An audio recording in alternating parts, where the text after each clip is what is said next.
We are back. John Delarose here, the leading Hispanic voice in science fiction, coming at you with technical problems like I've never experienced before. Well, I have experienced. It's a very weird thing. Sometimes I can't hear my guests. Sometimes my camera doesn't work, and I don't know why. But we got it worked out. We have more importantly than my technical problems. We do have Chuck Dixon here. How are you? I am doing great. Cool. Technically. Technically. Your technical stuff is working all over there. So which is amazing to me. I wonder if I'll be able to screen share, because I'd like to be able to screen share your projects here if possible. Okay. Since that's the point to sell stuff. Yeah, let people see what we're doing. Oh, cool. So my camera won't work, but I can put your Airboy project up, which is great. Very cool. Very cool. Cool. So I discovered Airboy last year. Wow. And yeah, I started talking to you, and I was like, you know what? I like this Chuck guy. I think I want to find some more of his stuff. And I read all your Batman stuff back when I was a kid, of course. But Airboy, I think it was a little before I was older. Yeah, because it came out in like 87, 88, right? Yeah, it's an 80s comic. Yeah, so I was like 5, so that's why I missed this. Yeah, a little advanced for 5. So so I saw this on I just started hunting around for your name, and then I found these giant omnibuses of this comic I'd never heard of, and I got them for like $7 a piece. So I was like, wow, I can buy a lot of comics for $30. There's 5 volumes. Yeah, those are big door stoppers. Those. Yeah. And I got them just as a package, and I actually set them aside for about like 3-4 months, because I got them just because they were cheap, and then didn't think about it. And then I went to read them, and I was like, holy heck, this is some of the best comics I've ever read. Like, how is this not more of a thing? But it actually went pretty well in the 80s. I guess. I mean, it lasted for 50 issues plus so many specials I can't even keep track of the number of them. Eclipse was all about redundant publishing. If people wanted it, we gave them more of it. That's cool. And it started as a I guess 13-page bi-weekly book. So you had to tell a story in 13 pages. And I've actually gone back in the past, I'd say, few months here, and started reading a lot of Stan Lee's stuff from the 60s. And a lot of, you get into Tales to Astonish or Strange Tales or whatever. Those are all like 10 to 12 pagers, just like that. And then they have a backup feature that it's about the same. And, right. The comics move along at that 10 to 13 page pace pretty well. Yeah, you can't really pad at 13 pages. You got to jam it in there, and you got to, it may be a continuing story, but you've got to give the reader the idea that they read something, even if it's continuing. So there would have to be significant events in each story, and at least a sense of closure, even if it ended with a cliffhanger. So yeah, and I thought Airboy did that really well. I really liked. I got my. Whoops, wrong page up there. But I really enjoyed, especially the beginning of it. I thought the introduction was really good. I read you wrote an introduction to the book, so I knew going in that it was a 1940s character that you were kind of updating for the 80s at the time. Right. And I actually wasn't sure what was going to be in the volume, whether it was just going to be your stuff or if it was going to include the 80s or the 40s works. And it didn't, but you didn't really need to read that, and I still haven't read it. But what got you into that? Like, was this concept brought to you, or was it kind of your idea? It was kind of brought to me. I mean, I read about Airboy in Jim Steranko's History of the Comics, and Steranko, made it sound so fantastic that I looked around for back issues, and this is early 70s, and Airboy sold so well in his day that you could pick up Golden Age Airboy comics for like $3 a piece. You could find them at used magazine stores and comic shops because they're just not scarce. Airboy sold about the same numbers as Superman and Batman. Really? And the only reason Airboy didn't continue is because Hillman Publishing didn't want to deal with the whole comics code thing. So they just simply stopped publishing comics, and they kept publishing paperbacks and crossword puzzle books, but they got out of the comic book business. Well, that's crazy to think about. I mean, I knew the Comics Code was a thing, and most of the companies were doing it, but I didn't know publishers were like forced to do it. Well, they weren't so much forced to do it. Well, yeah, they pretty much forced. I mean, I think only Dell Comics stayed out of the Comics Code. They had their own code, but Hillman just didn't want the hassle because you had a lot of comic book burnings and people demonstrating about comic books were evil and causing juvenile delinquency, and there were Senate hearings, believe it or not.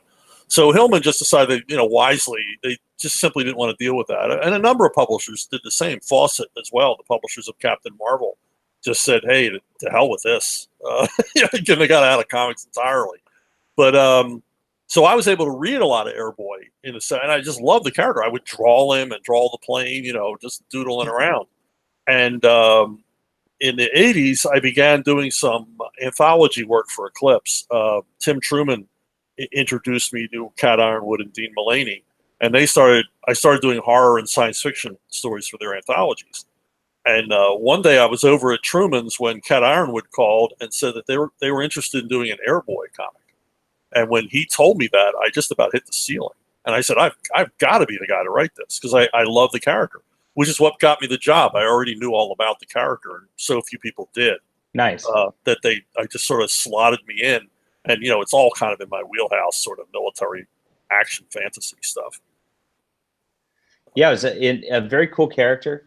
And then you added a cast of characters that, I haven't read the original 40s one, but I know some of them came in that were from backup stories in the issues or from other Golden Age sort of sources. Right. So the original Airboy, did it cross over with all these characters like the Heap or anything like that, or were those just like the side stories? No, Airboy crossed over with the Heap. Okay. And then I believe he crossed over because originally the comic was called Air Fighters, and it had Skywolf, the Flying Fool, the Iron Ace, Black Angel. They're all wacky aviation characters, like Black Hawk. And Valkyrie was originally, his nemesis, and then became, his love interest. So and that happened in the 40s comic. That happened in the 40s comic. She was the bad girl, and then after the war, they sort of forgave her for being a Nazi, and she became a sort of anti-heroine in the book. I found that very interesting, and in reading this, and with our current, sort of political environment, having a character who was a Nazi, who like repented, and then is like your hero. I mean, you'd almost get shut down if people learned about this right now. You'd be getting some outrage bucks, I think. Well, yeah, I mean, we got outraged back in the 80s over different things. Nobody cared that Val was a Nazi. Isn't that hilarious? It is. And we got it from the left and the right. I mean, at one point in the letters column, they accused me of being a communist. Yeah, I'm going to pull that up because I have that pulled up right here, and we're going to read this. And I'm going to I'm going to disavow you, I think. Mr. Dixon, thank you for an excellent example to share with my students. We are, and this is so passive aggressive, I love this. We are studying propaganda, and your attack on Mr. Reagan is a perfect example of argument ad hominem. You may not be a communist. Thank you, sir. But I bet they'll really appreciate you. So do communists really appreciate you in your experience? Well, the funny thing is like, you know me, I'm a lifelong conservative. I'm a Goldwater Republican from way back. And Cat Ironwood, my editor, was and is a narco-syndicalist communist. I mean, and self-admitted. And she and I would argue, but we got along great. But we would argue politics, or in a very friendly way. I think she enjoyed. I was like a zoo animal or some endangered species to her, a conservative who was also creative. And I believe it's the first issue of Airboy. We introduced this, evil South American dictator running some banana republic. Yeah, you made up a country though. You didn't go with Bosco Verde, which has appeared. I use Bosco Verde all the time. The Simpsons has visited Bosco Verde. Batman has visited it. Punisher. SpongeBob SquarePants. I use that country all the time. So anyway, Tom Yates was inking Tim Truman. I think yeah, he was inking Tim Truman on that issue. And Tom, because he's a lefty, he threw in this photograph of Ronald Reagan. It was autographed to the dictator. It's like, you know, God bless you or whatever. And it wasn't even your doing. Oh no, it wasn't in the script. And when I saw it, I thought it was funny. I mean, I appreciate it. I thought I'm a big Reagan, was and am a big Reagan supporter, but I thought it was funny. I saw the humor in it. And you know, I knew who I was dealing with in Eclipse. So I thought, I'm not going to make a big deal out of it. And man, the crap hit the fan. I mean, we just got so many letters, and I was branded a communist. That is so funny. And obviously that didn't stick very well. But I mean, but on the book, I mean, in the book, they let me get away with literally murder. I mean, in the book, it's strongly implied that Skywolf is the guy who killed Che Guevara, and and if I ever wanted to like have somebody punch a communist, I would write them killing him, and then Kat would say, "Oh, I don't know about that," and then I'll just have him punch him. That's a good way to get it around editorial direction. Exactly. Now, this book definitely, I mean, there was a lot of politics in the book all the way around. And, you know, looking back at it from a 2019 perspective, the politics in the book, like, really, you know, don't matter or influence the stories whatsoever. And that's interesting. I think a lot of people have lost the art of writing something political that has like a current event spin to it, but also keeping the story intact. And I think, you know, I don't know. How do you find that balance? You did it. Well, you got to think story first. I mean, none of these stories were issue driven because I hate issue driven stories. They're boring. I dealt with the politics and the conflict at the time without telling you what to think about it. I just presented it. And I remember that the biggest argument that Kat and I had actually wasn't over anything communist. It was over Airboy joining the Mujahideen in Afghanistan to fight the Soviets. And she was saying, well, you know, those guys are no good and everything else. And I said, well, yeah, but they're like pirates. You know, it's romantic.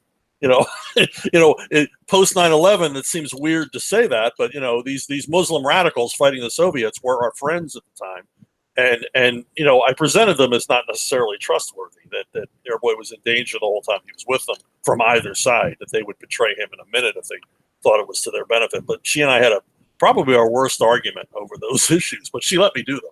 So nice. Yeah. So you got away with some of that.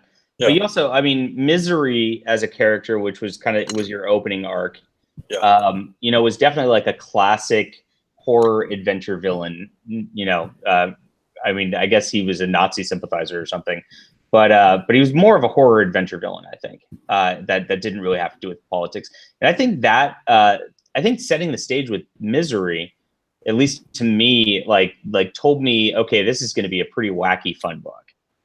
Yeah. Well, I mean, Misery is the most gonzo character I've ever written. And he's probably one of the most gonzo characters in comics. I mean, he has a flying graveyard. Yeah. And inside the graveyard are all these aviators, you know, Wiley Post and Amelia Earhart, Glenn Miller, who died. You know, and this isn't my creation. This is from the original comic in the 40s. And that was key to what made it work.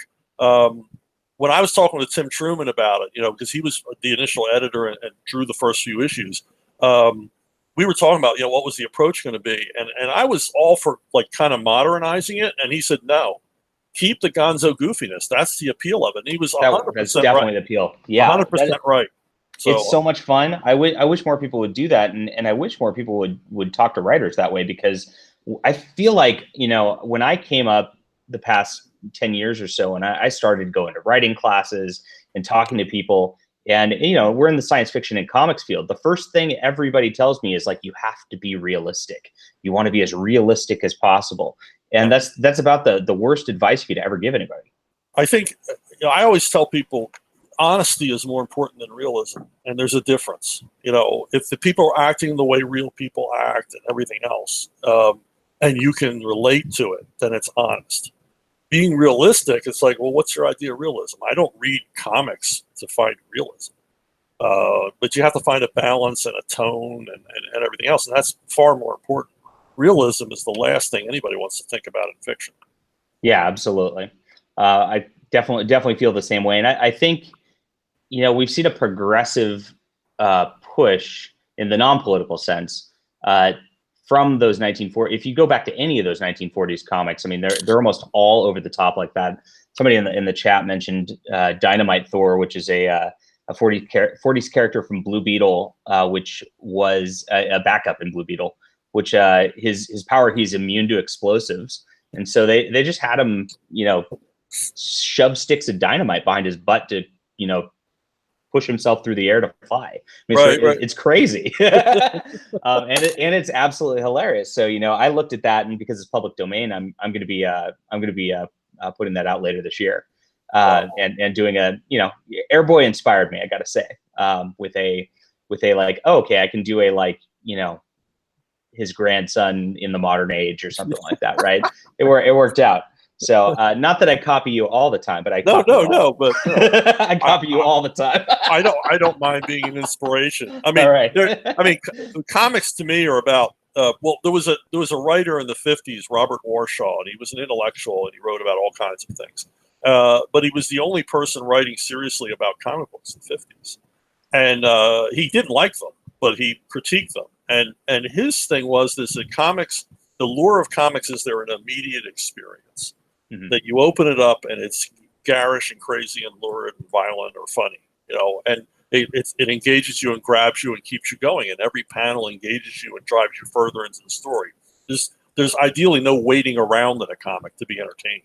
And that's, I'm like that. Wow. In a nutshell, that's been my career. That's what I work toward, make every page a delight. And they certainly did that back in the 40s and 50s. So. Yeah, the plot they used to cram into those books is just out of control. And I feel like you do continue in that vein. And I think that our sort of decompressed graphic novel era has a lot to do with why comics aren't often as much fun. Because you sit there and you've got 2 pages of somebody like, pouring his bowl of Cheerios and then finding the milk and then sticking the Cheerios, and then he eats his food. And then, on page 4, you realize, oh, that's Superman. He was just having breakfast for 4 pages. I mean, I love it when they say, well, I'm writing for the trade. So every issue has to be boring until the last one. I mean, it's, when they write feature films, they don't write, well, let's just pad this out. Let's have them ride around in a taxi for 5 minutes. I mean, we see it on television, especially the CW shows are the worst at it. Every episode has a scene where 2 characters talk about a third character who's not there, and it just pads for time, and it's cheap to shoot, so they just throw those things in. But in comics, we don't have a budget, don't have that stuff, that padding. This kind of storytelling it's not comics. It's like, let's knock them dead. Every page is important. Yeah, it's terrible reading comics of 2 people just talking back and forth on certain pages. And it happens so often now just because they're trying to copy film rather than writing. Well, they're also getting it wrong. I mean, you can blame Tarantino and Seinfeld for this kind of thing, but that dialogue's entertaining. And it also speaks to character and drives the story forward. It's like, that dialogue isn't just there to be dialogue, to be cute and arch. It serves a purpose. And I read these things, where 2 characters are talking about their favorite TV shows, and it's like, and it's Spider-Man and somebody, and it's like, this isn't what I want Spider-Man doing. I don't care. When's he going to punch someone? Or do something interesting. Nice. Well, you're Airboy now. So you've had, I guess, 20, is that right? 30, about almost a little over 30 years to think about this next issue. So where we left off at the end of the thing, at the end of the original run, was Airboy went with his team and invaded Misery's like flying fortress of just evilness. Yes. And it ended up like in some weird evil realm, that was bigger on the inside and all that. And then kind of they had an epic battle. And then it ends the last page with what was it? It was somebody commenting like, we don't know where he is, but we know he got out, right? Right. And he did this because he went into his father's journals, which referenced the old 40s comics, and started uncovering some history and things like that. So does this pick up directly where it left off, or is Airboy 51 more of a new jumping on point that's something different? It picks up immediately. It's the true issue 51, because Kat and I discussed the next 5 issues. In fact, we were so intent on doing them that there was actually a Skywolf backup penciled. I saw that in the trade volume. Yeah, cool. Is that now? Is the Skywolf backup going to be a part of this campaign? No. That's strictly like exclusive to the omnibuses. But I actually scripted the 5 backups, basically Skywolf meeting Fidel Castro, and it ultimately ends with him murdering Che Guevara, which we reference constantly in the series. So you were going to actually do it. Sweet. Yeah, we were actually going to show him put a bullet in Che Guevara's head. I mean, I was dying. Well, I did write it. I got to write it, but it never got drawn. But we were planning, and the whole idea was that where Davy ended up on Earth is in South Africa, which, if you remember, in 1987, there was still apartheid. And he was going to become involved with a conflict there, which is now the story of this new / old Airboy 51. So I'm going to tell the same story. Cool. Does it take place in the 80s? Is it like a retro piece now? Yeah, nice. Yeah. He'll drop out, and then depending on you good folks and how much money you give us, if we can use stretch goals to make this a bigger project, we'll see the story advance ultimately to a new Airboy, Davy Jones III. Yeah, let's talk about that actually for a second, guys. In the chat, I like to support our guests always, but Chuck actually is even more special than most of our guests, and so I really want this to continue and be a huge thing. And frankly, I'll rabble rouse a little bit. It drives me mad that this has like 300 some odd backers when Airboy is like a tried and true awesome thing that should be selling 50,000 copies for sure. This should absolutely be selling 50,000 copies. It is that high quality of a story. It is everything comics are supposed to be. And if you go in, like, especially with these variant covers, I mean, this is just unbelievable stuff. You got Emma Kubert, you got our buddy Graham Nolan, who was just on last week, and you guys hear me talk about Matt Kent all the time. We straight up have Matt Kent doing a variant cover here. So these are some of the like best artists in the industry. We've got Chuck, who is the best writer in the industry. We're not even going to mince words there. And yeah, we're going there. And so yeah, you guys should 100% back this. Now, yeah, we got Brett McKee on the artwork, and the stuff is gorgeous. And what amazes me is right here. It's so in keeping with the tone of the original series. It's sort of updated, but he gets the series. That he gets the sort of gonzo organic goofiness of it. The funkiness. Yeah, he's got modern style. I'd say detail, a little more detail, but he definitely has that the vibe of the way the panels are laid out and everything. Oh yeah, it's cool. Yeah, beautiful stuff. I like cool. And I know with your books, I just know the way you write, and I know that even if you haven't read the other stuff before, that this will probably be a fine story just to read by itself, right? Yep. Yeah. That's my plan. Yeah. Cool. Awesome. So both of our campaigns like basically have 1 day left. I think. Do you have 1 day left or 2 days left? 37 hours left for you. 37 hours. You have 2 days. You're ending on Easter. Airboy resurrects. Yeah. And rise again.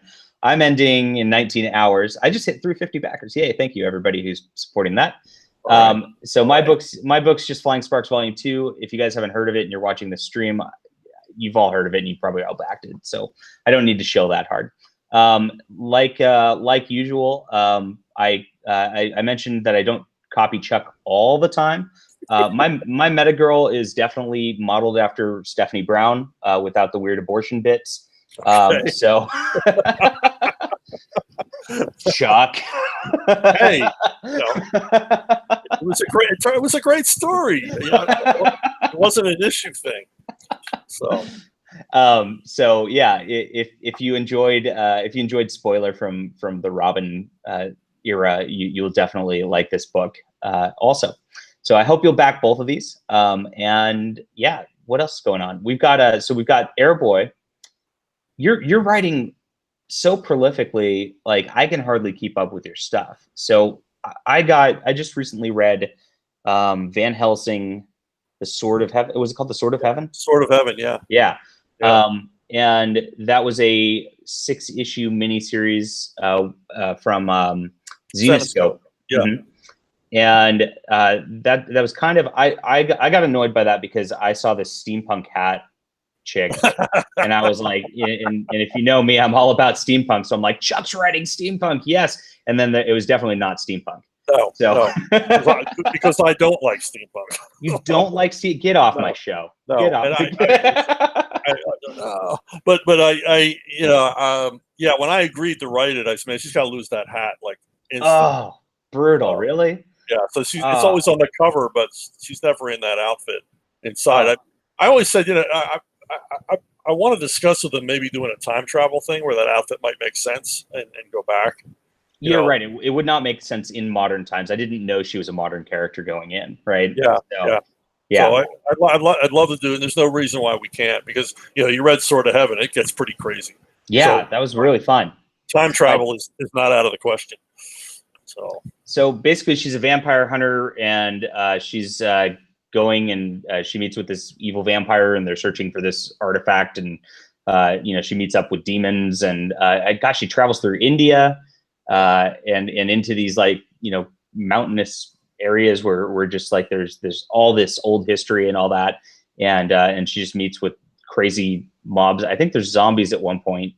Yeah, it's a take on zombies based on Indian mythology about a spirit that can control the dead. Yeah, and doesn't really have any kind of range, because he has dead people speaking to her all over India as she's getting closer and closer to him. It was a cool concept to work with. Yeah, it's really cool. So I enjoyed it despite it not being steampunk and being sold steampunk there. We tricked you. Yeah. You got that coming out. So and then you also just came out with Alt Hero Q, which we if you guys are familiar, we spent a whole hour analyzing issue 1 that you probably didn't watch, of course. but we went deep into it, and gosh, I gotta say, Alt Hero Q issue number 1 is probably probably one of the best comics I've read in the last 10 years. I mean, that was just you nailed that one, dude. Well, thank you. I just finished the script for issue 4 just before going on air with you here. Cool. So, yeah, it's a lot of fun. It's hard though. It's tough, and Vox is helping me a lot with basically the Q end of things, because there's a patois, there's a language, there's a sort of a dialect there, and common phrasing and stuff, and he's contributed quite a bit to it. Yeah, it's interesting. You really set up a mystery. And you're good with doing this in your stories. Is this? I don't know if you purposefully craft stories like this, but the character kind of I see this a lot, I guess, in your work, since I read enough of it, that your style tends to be such that your character drops into some action, and then the action leads to a mystery where the character is either personally influenced by it or something around them is going on that's very dangerous, and they kind of don't know what's going on and have to investigate. And that obviously probably comes from doing Detective Comics for so long. Do you do that intentionally and develop that mystery intentionally in storytelling, or does that just depend on the comic for you? Well, you've got to give something to make the reader curious about what happens next, and the mystery is the easiest way. And but you never deliver it in a deliberate 1, 2, 3 fashion. You do what's known as a deconstructed plot line, where nothing goes right. Nothing ever goes right for the character, and when he makes plans, they always go awry. But in the end, because he's the hero, he ultimately solves the mystery and defeats the bad guys. But you can't do it in a straight line, and creating those complications is the part that I sweat on the plot lines. So okay, it's like the worst example I can think of someone who didn't do that is in A Few Good Men, where Tom Cruise explains how he's going to make Jack Nicholson angry on the stand and win the case, and then he does it. And it's like, if it wasn't for Nicholson's performance, this scene would have been so boring. But that's the thing, like, it worked anyway. Yeah, I know, but it was Yeah. like, wow, everything he planned worked out fine. Who That's true. writes like that? You always see the. I always look it back to like Ocean's 11 as that concept, because Ocean's 11 is the ultimate explaining the plan up front, and then of course nothing in the plan works out, and that's what makes the movie so great. And then they have to overcome the fact that they like really banked on this as being their only plan, and they have to do something else in order to win. And I think that's a very nice way to write things. Typically, if you want to. If you want to just create some tension. Yeah, it's at the heart of every heist film. I mean, who wants to watch a heist film where it all goes perfect? I mean, that would be so dull. It would. So is Q is Alt Hero Q a heist film at the end of the day? No, it's a spy espionage. I think of it I think of it as a Bruce Willis movie because I intentionally created Roland Dane as what I call a slob hero. He's just he's a guy. You know, he puts his feet up on the table, doesn't like wearing a tie. You know, he's not James Bond. We didn't want James Bond. He's very much a slob hero, which, you know, I'm saying that in a nice way because Bogart was a slob hero. Bruce Willis is a slob hero. You know, he's like us, except tougher. So, yeah, and that's good. I mean, I guess it does evoke the John McClane sort of vibe from it. Yeah, I was thinking, it felt like a Tom Clancy novel to me. You know. Yeah, I'm not a big Tom Clancy fan, so. Oh, well, that's too bad.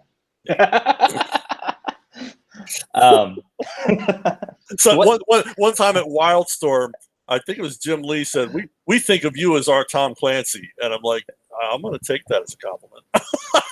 People mean it as a compliment for sure. I know how you mean that. So who are you? Who are your influences, and who are you a fan of then? Well, in comics, it's Archie Goodwin. It begins and ends with Archie Goodwin.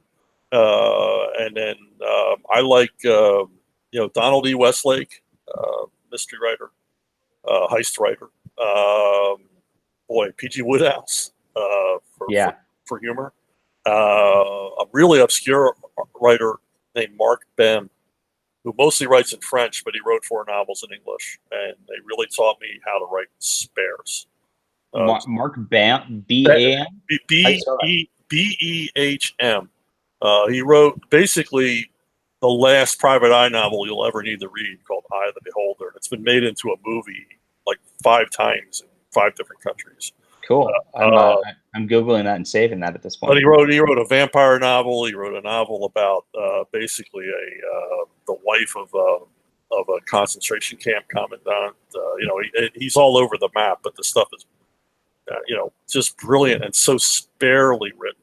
You can't stop reading it. It's like salted peanuts. You just can't stop because he just leads you along. But he uses so little description, and he really is my model for when I write prose. Now, what do you think to create those mysteries that you do? Do you really sit down ahead of time and dial in the end first, and then kind of work your way there? Usually, I find like some obscure thing that most people don't know, and that's the heart of the mystery. I remember back when what? Oh, I didn't hear that. Is that what you're saying? No, I didn't hear what you just said.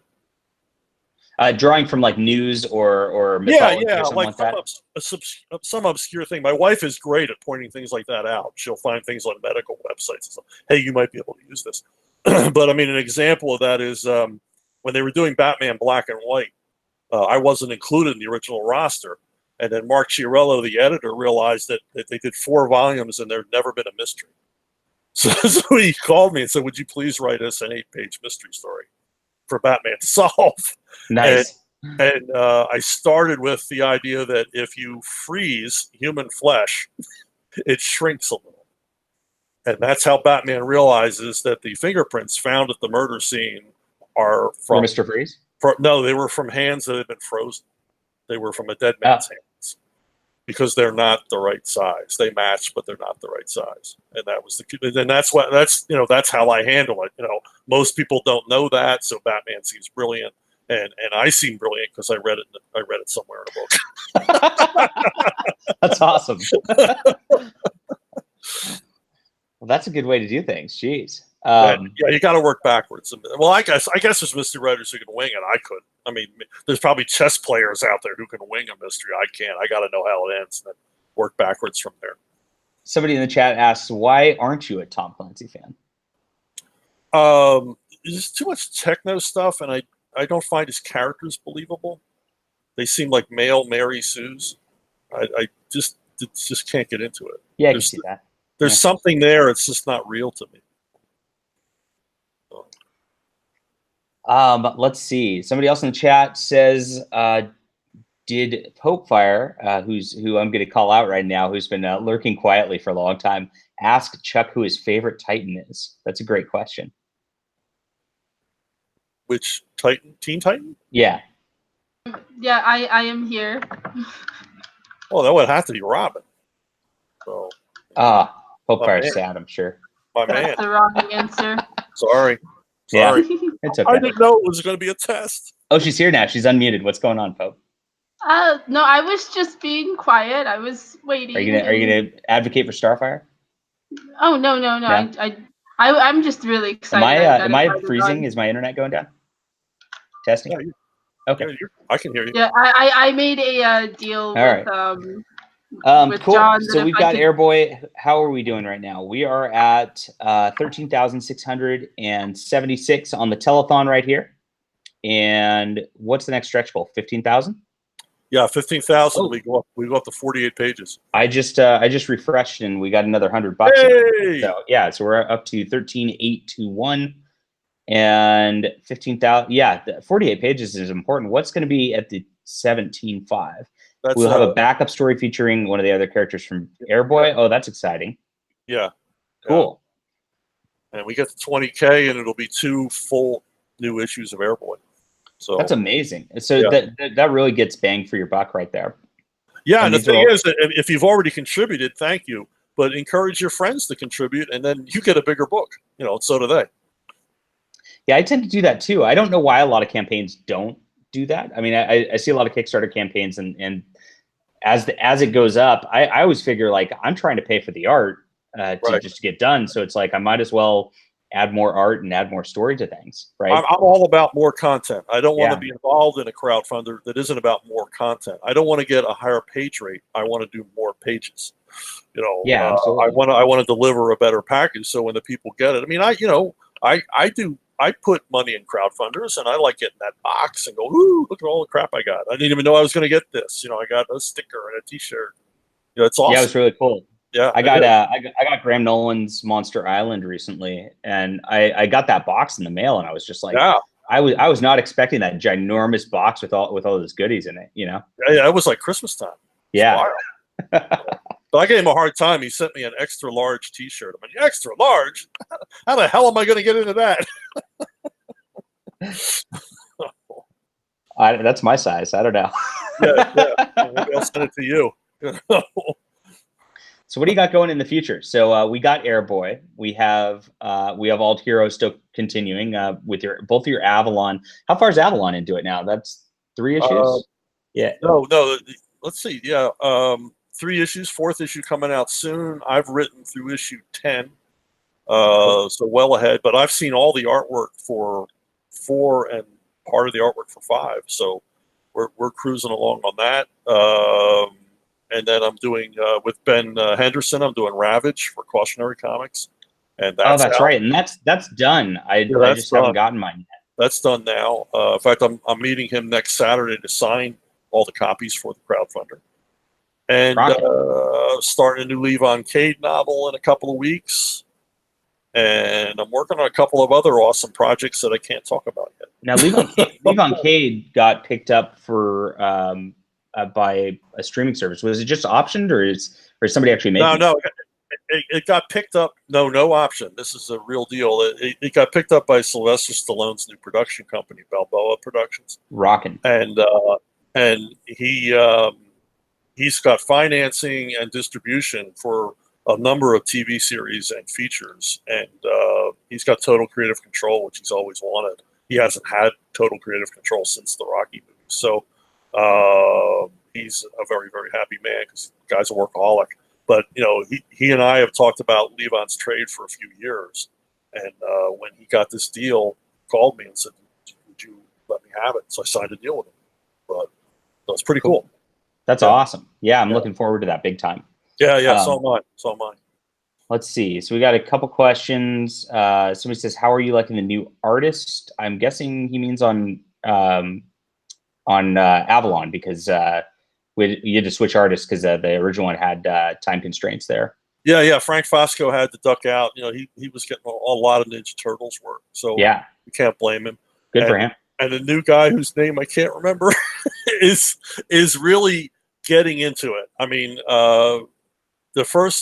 he needed some direction on the first issue, and then the second issue totally gets it. I mean, he's really, really getting into the story. I'm so pleased when I see the artwork now. The action, storytelling, things like costume design, things like that are just on the money. The guy is really good. Cool. Yeah, I was trying to be coy because I didn't remember if Frank Fosco put his actual name on it or not. No, he did. In fact, when he was wondering if he should put it on, I said, well, I put on the scripts art by Adam Austin, which real comic book nerds will know was the pen name that Gene Colan used when he drew Submariner. And the joke is that Gene Colan wasn't fooling anybody. Right. and Frank Fosco wouldn't be fooling anybody either. Yeah, he's got a very distinct style. He's got a very distinct style. So he decided he would use his own name. Oh, good.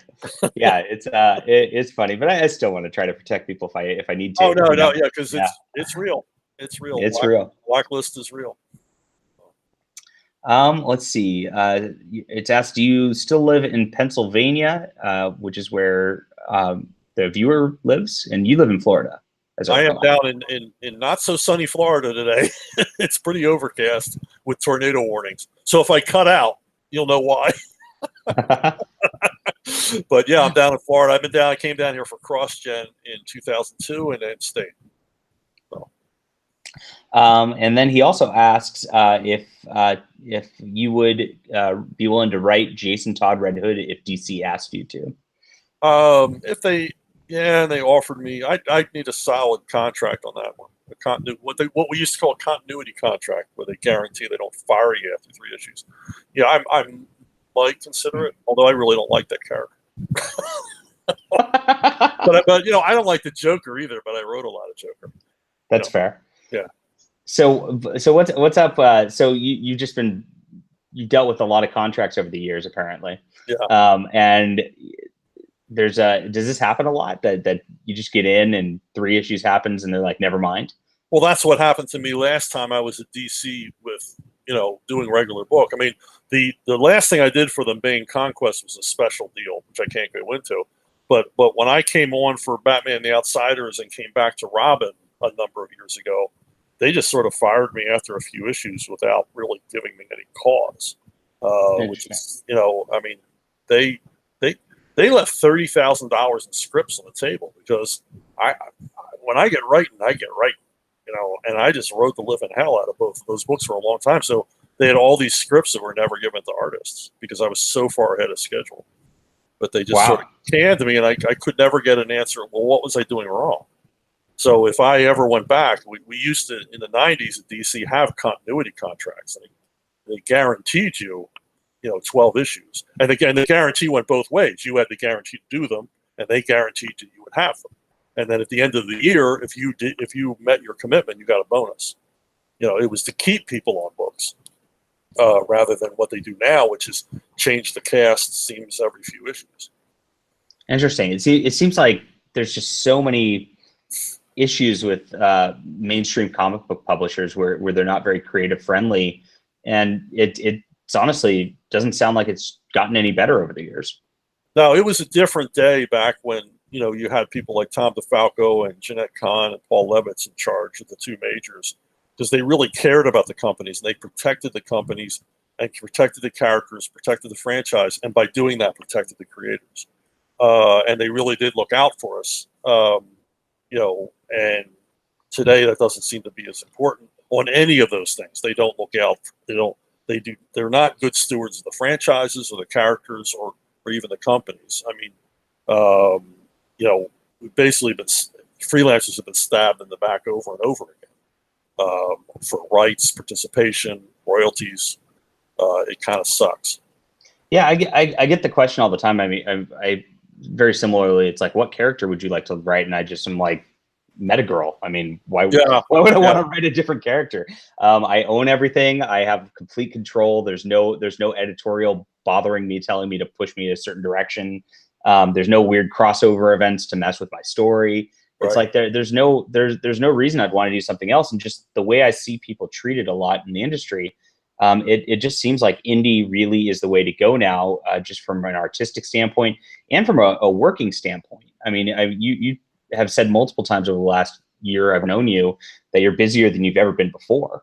Yeah, yeah. I'm like '90s busy. I mean, I was writing 8 monthlies back then. I mean, it's I've always been creator control and work for hire. I was doing both from the beginning, so I've got like a whole stable of things that I own the copyright on.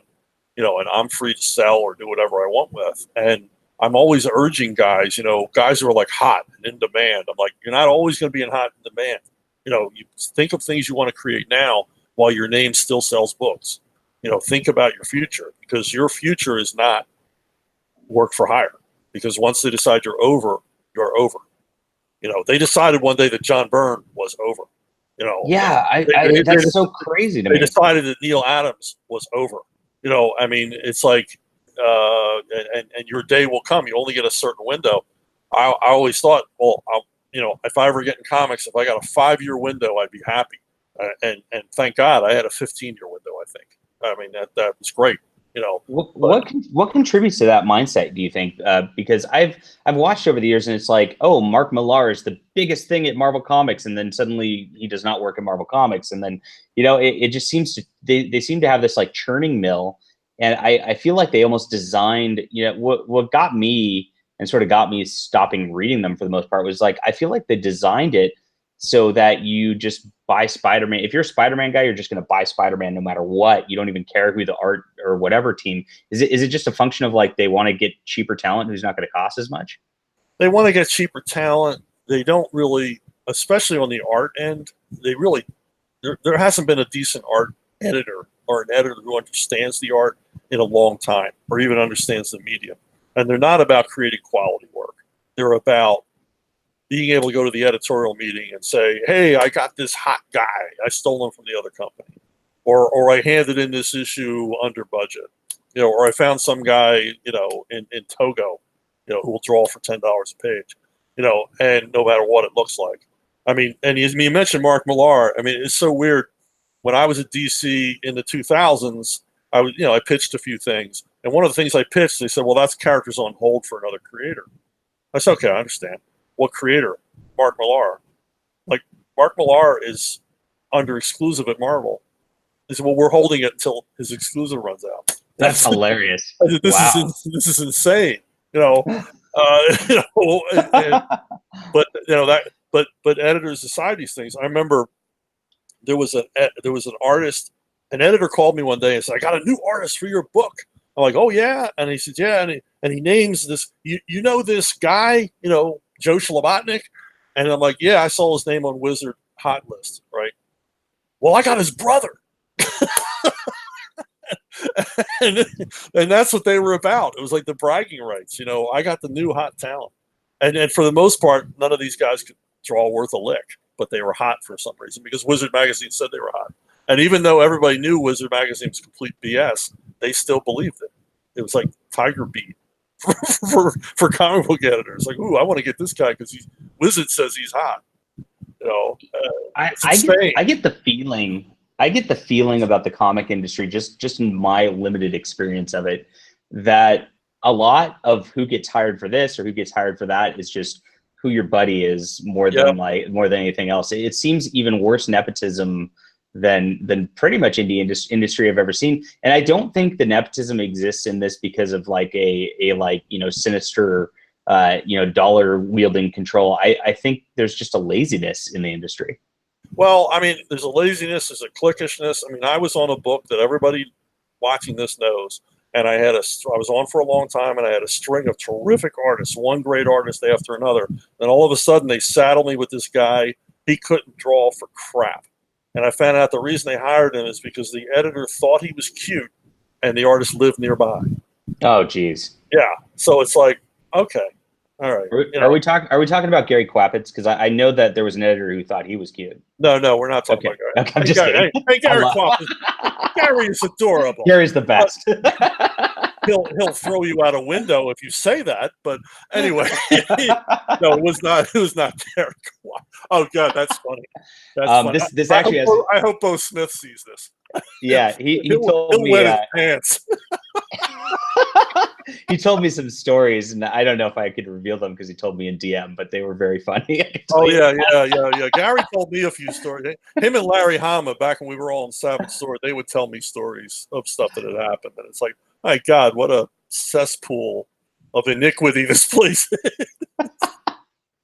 Now Airboy as a concept, as we're kind of getting to the end. So I know a lot of people are interested in more family-friendly content, and the Airboy goes a little overboard on violence at points.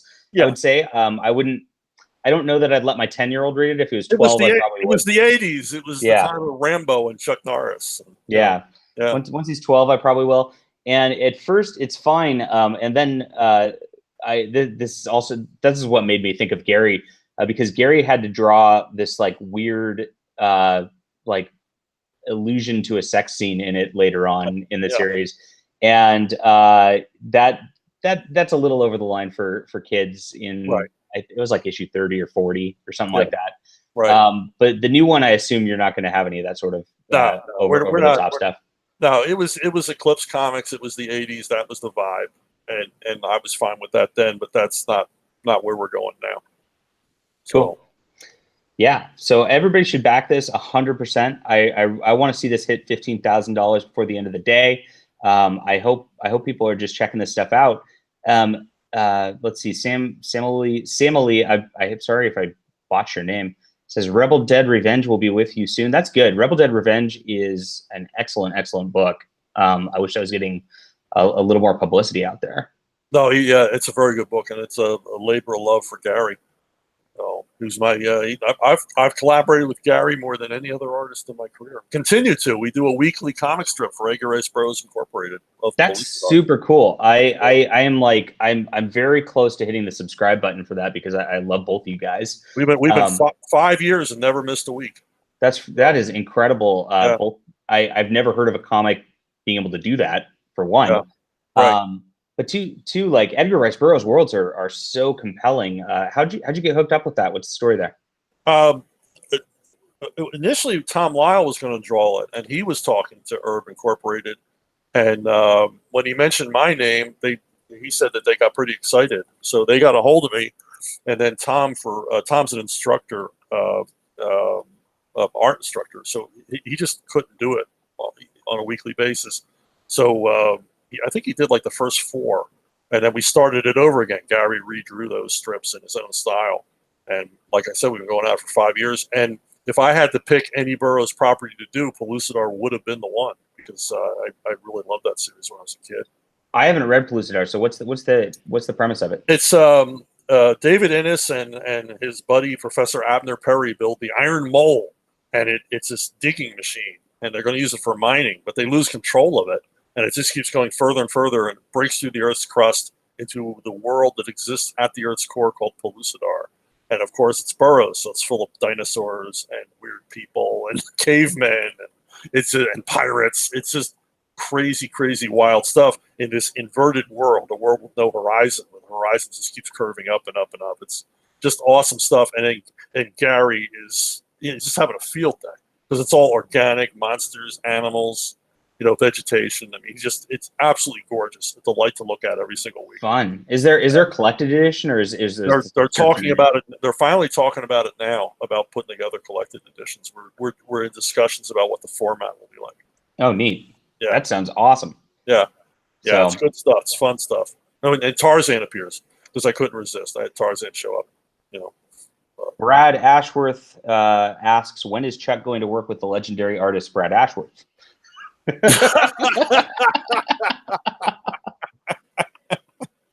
Well, PM me on Facebook. We'll see. We'll see. don't let Chuck steal you, because I asked you to work with me first, Brad. And Chuck steals all my artists, which is just Jethro. Yeah. Oh, that's actually a great idea. Like, we should talk about that. So you're coming out with a book with Jethro Morales, who's my longtime artist for Flying Sparks and for the Ember War. And if you guys have not seen his art, you should have seen his art by this point. But you've got a book coming out with him very shortly. Which book is that? I can't remember the title of it. Let me stop screen sharing and go to my comic shop email with my guy, and because I asked him to order it, and I don't necessarily want to reveal my comic shop just because I'm in the San Francisco Bay Area and I don't want them to take any hate. So I feel terrible. I'm working for so many different companies and so many different people that I've lost track of this one. Josh, it's I just said his first name. Whoops. Okay. So I got previews. I didn't even put the name. I just put previews catalog order. So now I'm gonna have to Google this. Boom, boom, boom, boom. Is this right? Previews. I find it. I got the wrong number. Oh, here we are. So it's Black Box Comics, Militia. Yeah. That's all done. Yeah, the first issue's coming out soon. That's Scott McDaniel and Demetrios' company. Yeah, that was fun. That was fun to work on. He did a great job. He did an awesome job on that.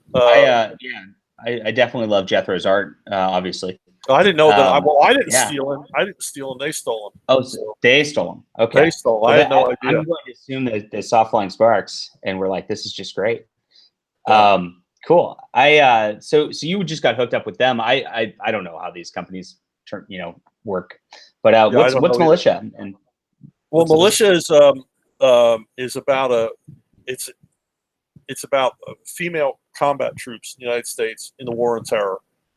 Some of the action takes place in Africa, but the main action takes place in Afghanistan.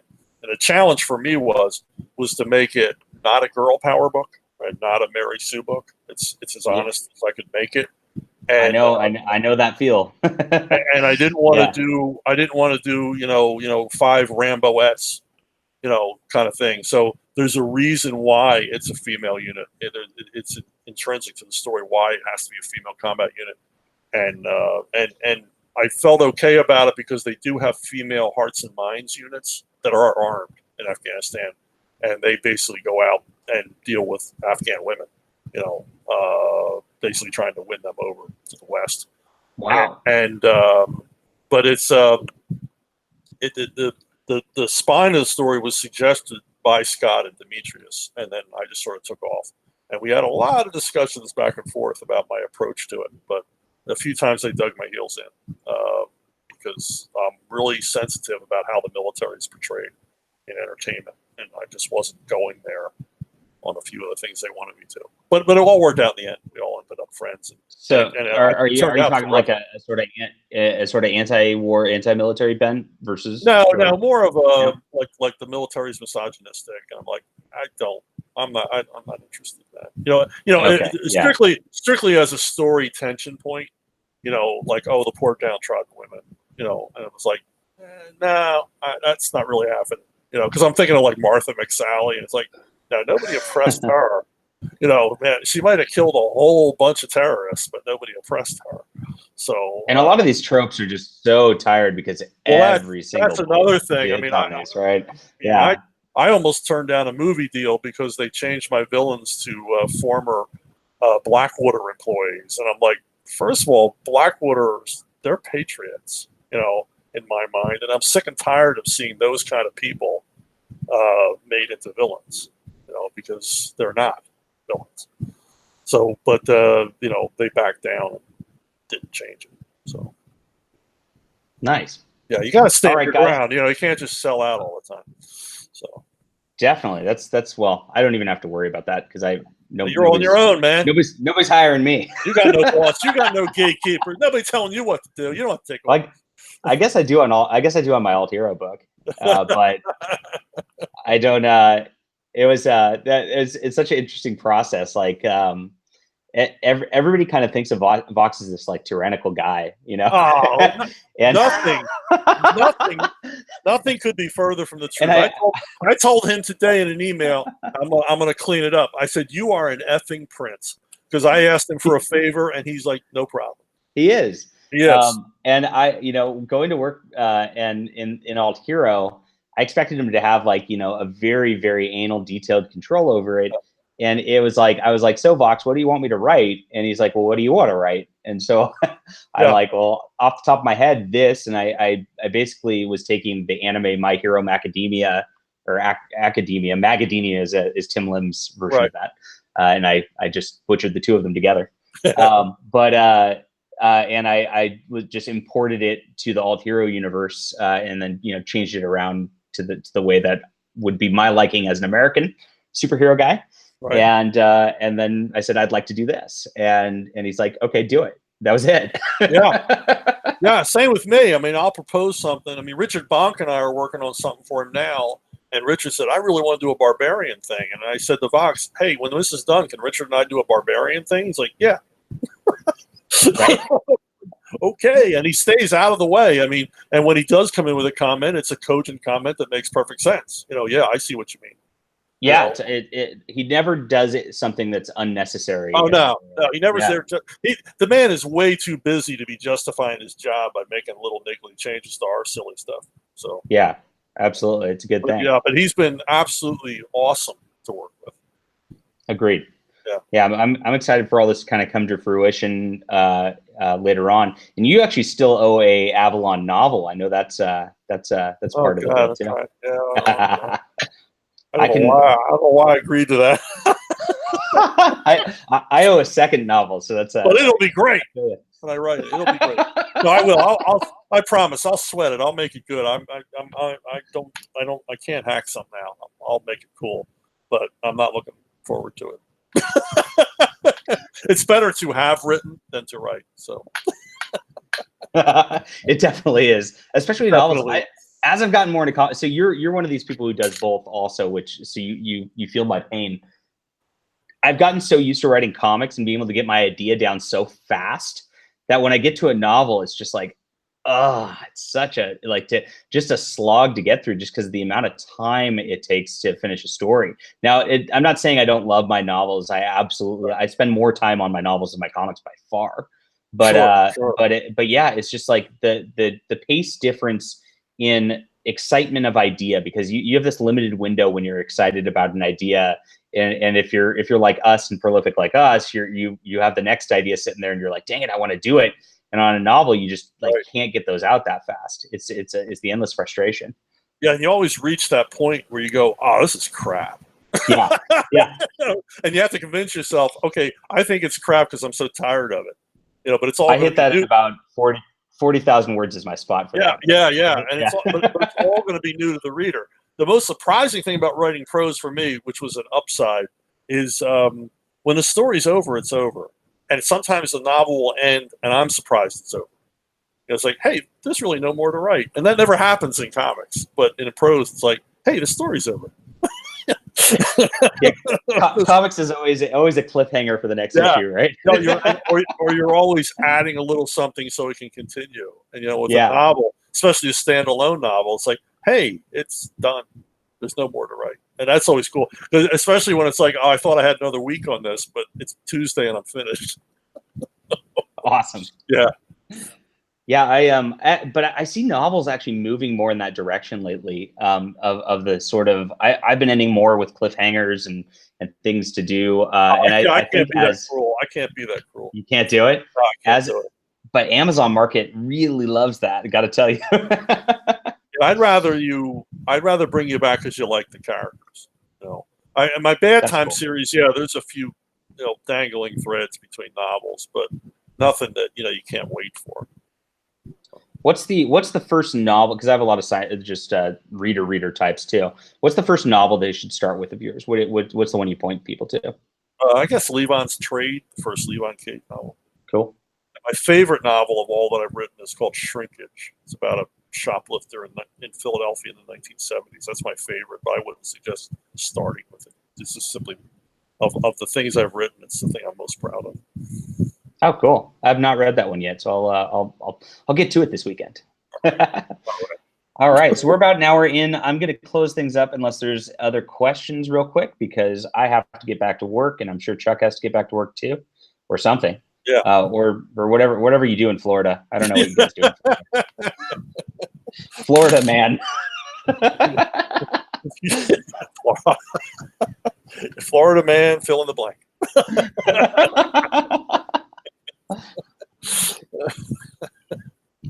All right, one last go. Make sure 18 hours to go on Flying Sparks. We've hit this $15,000 mark. I've got, if you have not checked out my books and you're here for Chuck or whatnot, I hope you'll enjoy it. I do rip off Chuck very badly, so it should work out pretty well for you. A lesson in contrast. You can, but we hit a stretch goal, and this is what I like doing to sort of build community. And at the $10,000 goal, we're going to give away the first issues of these #1 issues of a lot of different books, including the first alt hero book, Chuck Dixon's Avalon, which was generously donated by not Chuck. But you're tied to me anyway, dude. It's too late. Wow. All right. Stuck on you. Okay. Something Real #1, Wanpool #1, Punchline #1, My Dynamite Thor #1, which is going to be part of my next IndieGoGo campaign or Kickstarter campaign, whichever one we do, which was the 40s superhero I mentioned earlier in this broadcast. So you'll get a first look at that. Sporkman Conventions, Niobe #1, The Ember War #1, my other book, and a 8-page Flying Sparks prequel. So 200+ pages of comics.